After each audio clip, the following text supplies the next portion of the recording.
But while men slept, and that's something like the devil.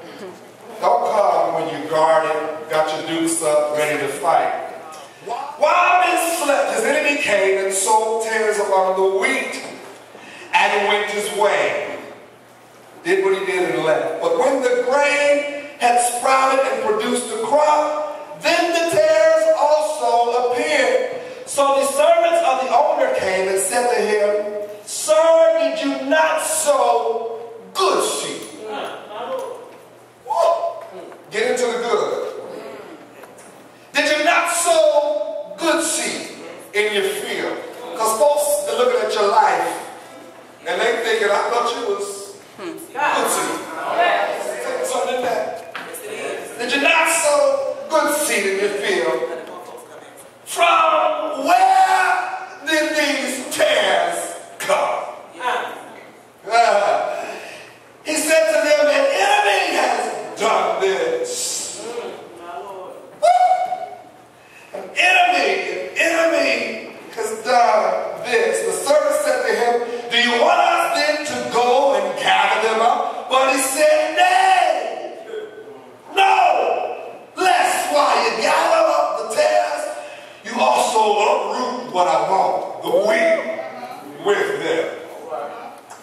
Let both grow together until the harvest. And at the time of harvest, I will say, oh, I hope y'all hear the preach word in the reading. Yeah. Let them grow together until such a time that I say, my Lord. I will say to the reapers, first gather together the tares and bind them in bundles to burn them, but gather the wheat into my barn, put it in my storehouse, so that it's meat for my use after it had to grow with the tares. If I had to take a topic today, I don't like to do that, but I will. Let it be. Let it be. Just let it be. Leave it alone. Leave well enough alone. Let it be. Stop pestering it. Stop worrying about it. Cry your last tear yesterday about it. The river of tears is already there. We done let it be. You've been trying to change it. You've been trying to correct it. You've been trying to fix it. You've been trying to do it all on your own. Let it be. You've tried to think about God. You've tried to conceptualize exactly how He operates and who He is. And even in your mind, you come up short. Yes, He is supernatural. He is mind-blowing. He's an awesome God.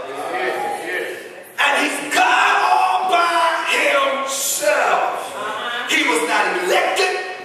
He was not appointed. Nobody voted Him in. Nobody can impeach Him. He is simply God.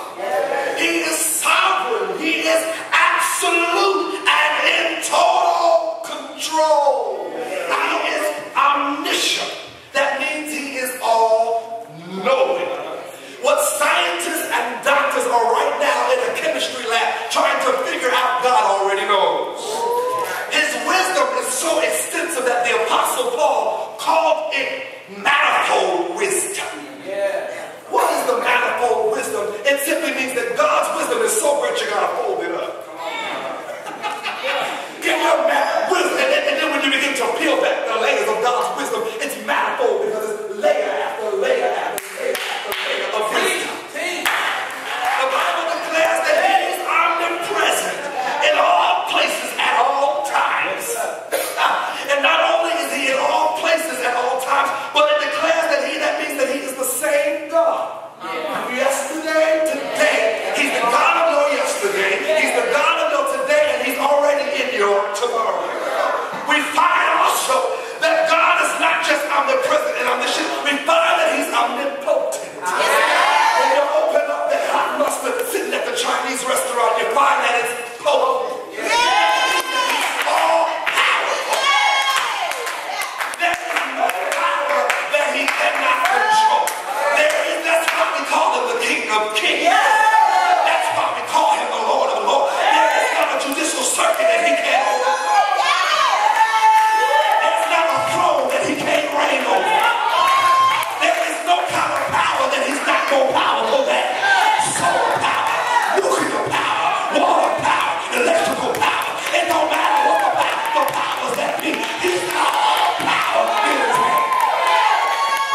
we've been talking about the kingdom.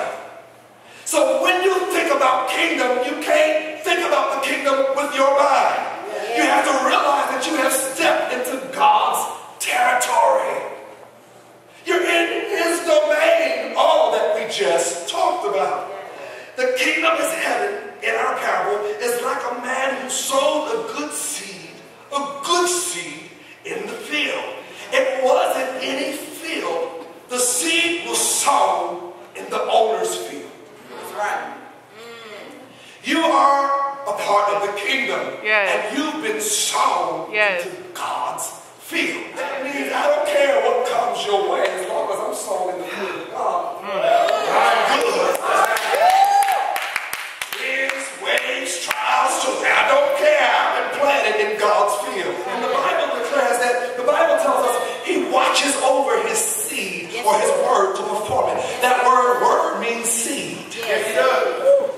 Do y'all hear me? He watches over his seed to perform it. When he speaks, his word goes out and he watches it to make certain it comes to pass. When he speaks, he plants his word, his seed, and we know his word cannot return to his void. The pastor just taught last Wednesday or Wednesday before last that he puts his word above his name. So whatever he speaks, he watches over it. Whatever he sees, he watches over it to bring it to pass. Wow, back to our parable, I'm almost done. While men slept, the enemy came. Now here's what we err. I don't know if you say we err. I said, while men slept, the enemy came. Now whose enemy is he? He's the enemy of the owner of the field. Right. That's good. Satan is not your enemy. He's God's enemy. That's why the battle is not yours.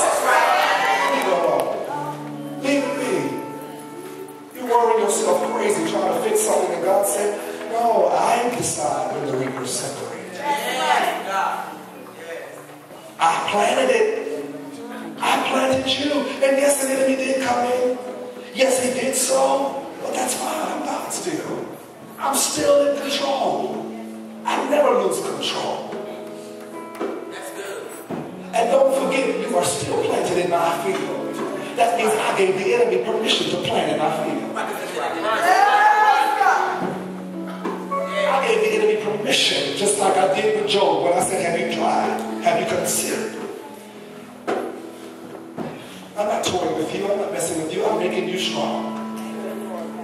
Because the work that I've got for your hands to do is some serious work. And you can't crumble. You can't bend at the first sight of adversity. You got to be able to stand and stand therefore.